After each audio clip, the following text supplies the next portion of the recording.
নমস্কার বন্ধুরা, বঙ্গঘরে স্বাগত। আপনাদের জন্য আজকে একটি রেসিপি নিয়ে এসেছি, সেটি হয়েছে এঁচোড়। এই এঁচোড়টা দেখুন, এঁচোড়টায় দানা হয়ে গিয়েছে।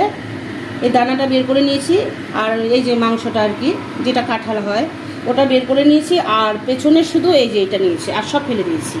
এটা দিয়ে আজকে আমি একটা নতুন রেসিপি বানাবো, সেটা হচ্ছে মটর ডাল দিয়ে। এই যে মটর ডালটা আমি একটু ভিজিয়ে রেখেছি, এখন আমি প্রেসারে দিয়ে দেবো। আর ফোড়নে কি লাগছে দেখাচ্ছি। রসুন লাগবে, আর কাঁচা লঙ্কা দেবো, শুকনো লঙ্কা দেবো, আর কালো জিরে ফোড়ন দেবো। আমি দেখিয়ে দিচ্ছি আপনাদেরকে। আচ্ছা দেখুন, আমি প্রেসারে ডালটা দিয়ে দিয়েছি। আমি কটা কাঁচা লঙ্কা দিয়ে দেবো, আর আমি স্বাদ মতো একটু নুন দিয়ে দেবো। নুনটা আবার পরে যাবে, অল্প একটু নুন দিয়ে দিলাম। দিয়ে এবার আমি সিটি মারবো। আচ্ছা, আমি তো কড়াটা বসিয়ে দিয়েছি, কড়াটা গরম হয়ে গেছে। আমি এবার সর্ষের তেল দিচ্ছি। আচ্ছা, তেলটা গরম হয়ে গিয়েছে, আমি শুকনো লঙ্কাগুলো দিয়ে দিলাম, আর কালো জিরেটাও দিয়ে দিলাম। এবার আমি এবার এঁচোড়গুলো সেদ্ধ করে নিচ্ছি, ভেজে নিচ্ছি।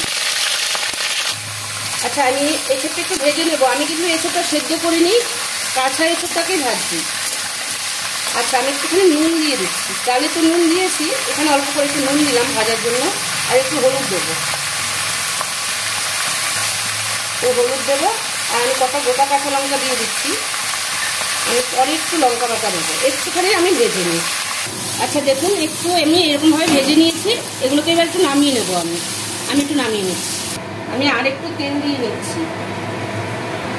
তেলটা গরম হয়ে গিয়েছে। আমি এই যে রসুনটা এরকমভাবে থেতু করে রেখেছিলাম দিয়ে দিলাম। রসুনটা একটু ভাজা হবে, তারপরে আমি আবার এঁচোড়টা দিয়ে দেবো। হয়ে গেছে দেখুন, আর ভাজবো না, মানে একদম পুড়ে যাবে। এবার এঁচোড়টা আমি আবার দিয়ে দিচ্ছি। আচ্ছা, আমি রসুনটা দিয়েছি, দিয়ে তো ভেজে নিয়েছি। এটা আর একটু ভেজে নিচ্ছি। আমি আর বেশি দেরি করবো না। এখন আমি ডালটা যে সেদ্ধ করে রেখেছি প্রেসারে, ওটা দিয়ে দেবো। আর একটা কথা বন্ধুরা, এই রান্নাটা কিন্তু প্রচুর পুরনো রান্না।